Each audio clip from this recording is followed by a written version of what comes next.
ಕಲ್ಕಿ ಸಿನಿಮಾ ತುಂಬ ಒಳ್ಳೆ ರೆಸ್ಪಾನ್ಸ್ನ ಪಡ್ಕೊಳ್ತು ಆ್ಯಂಡ್ ಪ್ರೆಡಿಕ್ಟ್ ಮಾಡಿದ ಹಾಗೆ ಇದು ಇನ್ಸ್ಟೆಂಟ್ ಆಗಿ ಬಂದು ದುಡ್ಡು ಮಾಡಿ ಹೋಗುವಂಥ ಸಿನಿಮಾ ಆಗಿರಲಿಲ್ಲ. ಇದು ತುಂಬ ದಿನಗಳ ಕಾಲ ಓಡುವಂಥ ಕುದುರೆ ಅಂತ ಎಲ್ಲರೂ ಹೇಳ್ತಾ ಇದ್ರು. ಆ್ಯಂಡ್ ಅದೇ ತರಹನೇ ಇದು ತುಂಬ ದಿನಗಳ ನಂತರ ತನ್ನ ಲಾಂಗ್ ರನ್ನ ಎಂಜಾಯ್ ಮಾಡ್ತಾ ಇದೆ ಬಾಕ್ಸ್ ಆಫೀಸ್ನಲ್ಲಿ. ಕಂಪ್ಯಾರಿಟಿವ್ಲಿ ಕಡಿಮೆ ಬಸ್ಸಿಂದ ಬಂದಂಥ ಸಿನಿಮಾ ವರ್ಡ್ ಆಫ್ ಮೌತಿಂದ ಪಿಕಪ್ ಆಗಿ ಒಂದು ಪೀಕ್ನ ನೋಡಿ ನಂತರ ಅದನ್ನು ಹಾಗೆ ಮೇಂಟೈನ್ ಮಾಡಿದೆ.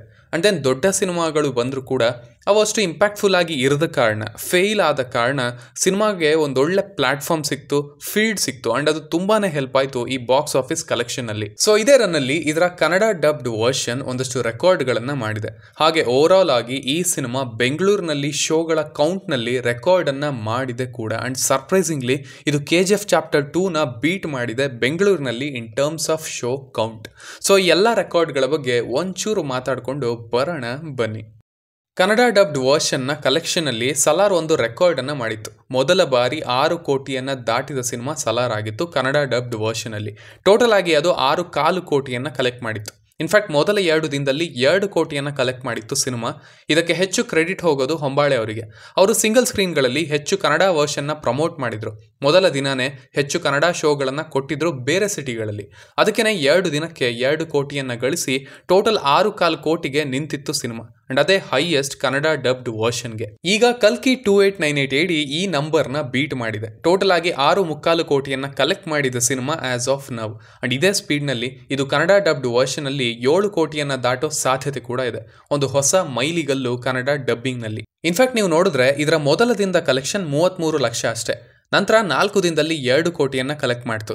ನಂತರ ಸಿನಿಮಾದ ಶೋಸ್ ಕೂಡ ಹೆಚ್ಚಾದವು. ಅಂಡ್ ದೆನ್ ಜನ ಕೂಡ ಕನ್ನಡ ವರ್ಷನ್ನ ಪ್ರಿಫರ್ ಮಾಡಿದ್ದಾರೆ.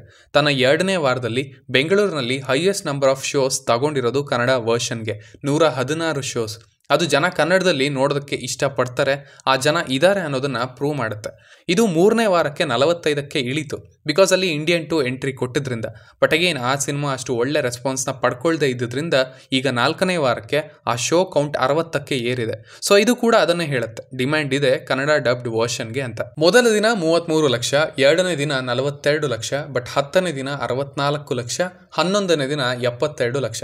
ತನ್ನ 2ನೇ ವಾರದಲ್ಲಿ ಕನ್ನಡ ಡಬ್ಡ್ ವರ್ಷನ್ನ ಸಿನಿಮಾ ತುಂಬ ಚೆನ್ನಾಗಿ ಪ್ರಮೋಟ್ ಮಾಡಿದೆ. ಅದರಿಂದ ಸಿನಿಮಾಗೂ ಹೆಲ್ಪ್ ಆಗಿದೆ ಅಂತಲೂ ಹೇಳ್ಬೋದು. 5 ಕೋಟಿಯನ್ನು ದಾಟಿದ 3ನೇ ಸಿನಿಮಾ, 6 ಕೋಟಿಯನ್ನು ದಾಟಿದ 2ನೇ ಸಿನಿಮಾ. ಈಗ ಹೋಪ್ಫುಲಿ ಇದು 7 ಕೋಟಿಯನ್ನು ದಾಟುತ್ತೆ ಅಂತ ಅನ್ಕೊಳ್ತೀನಿ. ಈ ರೀತಿ ಮೈಲಿಗಲ್ಲು ಅಚೀವ್ ಆಗೋದು ಅದು ಒಂದು ಒಳ್ಳೆ ಖುಷಿಯ ವಿಚಾರ. Because numbers are important. ಒಂದು ಚೇಂಜ್ ಗ್ರ್ಯಾಜುವಲಿ ಆಗಬೇಕಂದ್ರೆ ಅವು ಈ ಡಿಸ್ಟ್ರಿಬ್ಯೂಷನಲ್ಲಿ ಅಸೋಸಿಯೇಟ್ ಆಗಿರೋರಿಗೆ ಇನ್ಫ್ಲೂಯೆನ್ಸ್ ಮಾಡ್ತವೆ. ಇಲ್ಲ ರೆಸ್ಪಾನ್ಸ್ ಬಂದಿದೆ, ಇನ್ನೊಂದಷ್ಟು ಶೋಸ್ನ ಕೊಡ್ಬೋದು, ತೊಂದರೆ ಇಲ್ಲ ಅಂತ. ಇನ್ನು ಶೋಗಳ ಕೌಂಟ್ಗೆ ಬರೋದಾದರೆ ಕಲ್ಕಿ ಸಿನಿಮಾ ಓವರ್ ಆಲ್ ಆಗಿ KGF ಚಾಪ್ಟರ್ 2 ಶೋ ಕೌಂಟನ್ನು ಬೀಟ್ ಮಾಡಿದೆ ಬೆಂಗಳೂರಿನಲ್ಲಿ. ಈ ಎಲ್ಲ ಇನ್ಫಾರ್ಮೇಷನ್ನ ಕ್ರೆಡಿಟ್ ಕರ್ನಾಟಕ ಟಾಕೀಸ್ ಅನ್ನೋ ಪೇಜ್ಗೆ ಹೋಗುತ್ತೆ. ಬೆಂಗಳೂರಿನಲ್ಲಿ KGF ಚಾಪ್ಟರ್ 2 16,800 ಶೋಗಳನ್ನು ಕಂಪ್ಲೀಟ್ ಮಾಡಿದೆ. ಆ್ಯಂಡ್ ಕಲ್ಕಿ ಇವತ್ತಿನ ಮಟ್ಟಿಗೆ 20,000 ಶೋಗಳನ್ನು ಕಂಪ್ಲೀಟ್ ಮಾಡಿ ಮುಂದೆ ಹೋಗ್ತಾ ಇದೆ. 20,000 ಶೋಗಳನ್ನು ಕಂಪ್ಲೀಟ್ ಮಾಡಿದ 2ನೇ ಸಿನಿಮಾ. ಮೊದಲ ಸಿನಿಮಾ ಕಾಂತಾರ, ಅದು 22,000ಕ್ಕೂ ಹೆಚ್ಚು ಶೋ ಅನ್ನು ಕಂಪ್ಲೀಟ್ ಮಾಡಿದೆಯಂತೆ ಬೆಂಗಳೂರಿನಲ್ಲಿ. ಆ್ಯಂಡ್ ಈಗಿನ ಪರಿಸ್ಥಿತಿಯಲ್ಲಿ ಅಂಥ ದೊಡ್ಡ ಕಾಂಪಿಟೇಷನ್ ಇಲ್ಲದ ಕಾರಣ, OTT ರಿಲೀಸ್ ಕೂಡ ದೂರ ಇರೋ ಕಾರಣ ಈ ರೆಕಾರ್ಡ್ನ ಕೂಡ ಬೀಟ್ ಮಾಡಿ ಕಲ್ಕಿ ನಂಬರ್ 1 ಸ್ಥಾನವನ್ನು ಪಡ್ಕೊಳ್ಳುತ್ತೆ ಅಂತ ಅಂದ್ಕೊಳ್ತಾ ಇದ್ದೀನಿ in terms of number of shows in Bengaluru. But personally ಬೇಕಾಗಿದ್ದದ್ದು ಕನ್ನಡ ಡಬ್ಡ್ ವರ್ಷನ್ನ ಪರ್ಫಾರ್ಮೆನ್ಸ್. 3ನೇ ವೀಕ್ನಲ್ಲೂ ಸಹ ಪ್ರಭಾಸ್ ಅವರ ಸಿನಿಮಾಗಳನ್ನ ಬಿಟ್ಟು ಬೇರೆ ಎಲ್ಲ ಸಿನಿಮಾಗಳ ಮೊದಲ ದಿನದ ಶೋ ಕೌಂಟ್ ಏನಿರುತ್ತೆ ಕನ್ನಡ ವರ್ಷನ್ದು, ಅದಕ್ಕಿಂತ ಹೆಚ್ಚು ಶೋಗಳು ಇದಾವೆ ಕಲ್ಕಿಗೆ. ಐ ಫೀಲ್ ಇದು ಆಗಿರೋದು ಒಂದು, ಅಫ್ಕೋರ್ಸ್ ಜನಕ್ಕೆ ಡಬ್ಬಿಂಗ್ ಮೇಲೆ ನಂಬಿಕೆ ಬಂದಿದೆ. ಆ್ಯಂಡ್ ಮೇನ್ಲಿ ಕಲ್ಕಿ ಸಿನಿಮಾದ ರೀಚ್.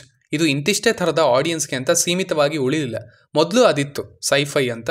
ಇನ್ಫ್ಯಾಕ್ಟ್ ಮೊದಲ ಅರ್ಧ ಸ್ಲೋ ಆಗಿದೆ ಅಂತಲೂ ಆ ಆಡಿಯನ್ಸ್ ಹೇಳಿದರು. ಆದರೆ ಇದು ಹೋಗಿ ಮುಟ್ಟಿದ್ದು ಫ್ಯಾಮಿಲಿ ಆಡಿಯನ್ಸ್ನ ಆ್ಯಂಡ್ ಮಕ್ಕಳನ್ನು. ಅವರಲ್ಲಿ ಒಂದು ಒಳ್ಳೆ ಕ್ಯೂರಿಯಾಸಿಟಿಯನ್ನು ಸಿನಿಮಾ ಹುಟ್ಟುಹಾಕಿದೆ, ಇಂಟ್ರೆಸ್ಟನ್ನು ಹುಟ್ಟುಹಾಕಿದೆ. ಸೊ ಅದರಿಂದ ಇದಕ್ಕೆ ಫುಟ್ಫಾಲ್ಸ್ ಕೂಡ ಜಾಸ್ತಿ ಆಯಿತು, ಒಂದು ಲಾಂಗ್ ರನ್ ಸಿಕ್ತು ಅಂತಲೂ ಹೇಳ್ಬೋದು. ಐ ಥಿಂಕ್ ಸಲಾರ್ಗಿಂತ ಇದು ಮುಂದೆ ಹೋಗಿದೆ ಕಲೆಕ್ಷನಲ್ಲಿ ಅನ್ನೋದಕ್ಕೆ ಇದೇ ಕಾರಣ ಸಿಗೋದು. ಸಲಾರ್ ರೀಮೇಕ್ ಅಂತ ಕನ್ಫರ್ಮ್ ಆಯಿತು. ಆ್ಯಂಡ್ ವೈಲೆನ್ಸ್ ಇತ್ತು, ಅದು ಒಂದಷ್ಟು ವರ್ಗದ ಜನಗಳನ್ನು ಹಿಂದೆ ಉಳಿಸುತ್ತೆ. ಆ್ಯಂಡ್ ಅಫ್ಕೋರ್ಸ್ ಕ್ಲಾಶ್ ಆಗಿದ್ರಿಂದ ಒಂದು ಲಾಂಗ್ ರನ್ ಅಂತ ಸಿಗಲಿಲ್ಲ ಸಿನಿಮಾಗೆ. ಸೊ ಅದು 6 ಕೋಟಿಗಳನ್ನಷ್ಟೇ ತಲುಪ್ತು. ಆ್ಯಂಡ್ ಅದರ ಮುಂದೆ ಹೋಗಲಿಲ್ಲ. ಆಗಲೇ ಹೇಳಿದ ಹಾಗೆ ಈ ಕಲ್ಕಿ ಈಗ 7 ಕೋಟಿಯನ್ನು ದಾಟಲಿ ಅಂತ ಕೇಳ್ಕೊಳ್ತೀನಿ. ದಾಟತ್ತೆ ಅಂತಲೂ ಅನಿಸುತ್ತೆ. ಆಪರ್ಚುನಿಟಿ ಇದ್ದರೆ ಇದು ಇನ್ನೂ ಮುಂದೆ ಹೋಗಲಿ ಕೂಡ. ಇನ್ನು 10 ಕೋಟಿ ಮಾರ್ಕನ್ನು ಯಾವ ಸಿನಿಮಾ ಮೊದಲು ಕಂಪ್ಲೀಟ್ ಮಾಡ್ಬೋದು ಅಂತ ನಿಮ್ಗೆ ಅನ್ಸುತ್ತೆ ಅನ್ನೋದನ್ನು ಖಂಡಿತ ಕೆಳಗಡೆ ತಿಳಿಸಿ. ಬಿಕಾಸ್ ಇನ್ನು ಮುಂದೆ ಈ ಪ್ರೋಗ್ರೆಸ್ನ ನಾವು ನೋಡ್ತಾನೆ ಇರ್ತೀವಿ ಅಂತ ಅನಿಸುತ್ತೆ. ಆ್ಯಂಡ್ ಪರ್ಸೆಂಟೇಜ್ ಆಫ್ ಕಲೆಕ್ಷನ್ ಏನಿರುತ್ತೆ ಕರ್ನಾಟಕದಲ್ಲಿ, ಅದರಲ್ಲಿ ಕನ್ನಡ ವರ್ಷನ್ನ ಕಲೆಕ್ಷನ್ ಇನ್ಕ್ರೀಸ್ ಆಗ್ತಾನೆ ಹೋಗುತ್ತೆ ಅಂತಲೇ ಅನಿಸುತ್ತೆ, ಸ್ಪೆಷಲಿ ದೊಡ್ಡ ಸಿನಿಮಾಗಳಿಗೆ. That's a good news. So ಇಷ್ಟು ನಾನು ಹೇಳಬೇಕು ಅಂತ ಅಂದ್ಕೊಂಡಿದ್ದು ಇವತ್ತಿಗೆ. ಆ್ಯಸ್ ಯೂಶುವಲ್ ಸಿಗ್ತಾ ಇರೋಣ.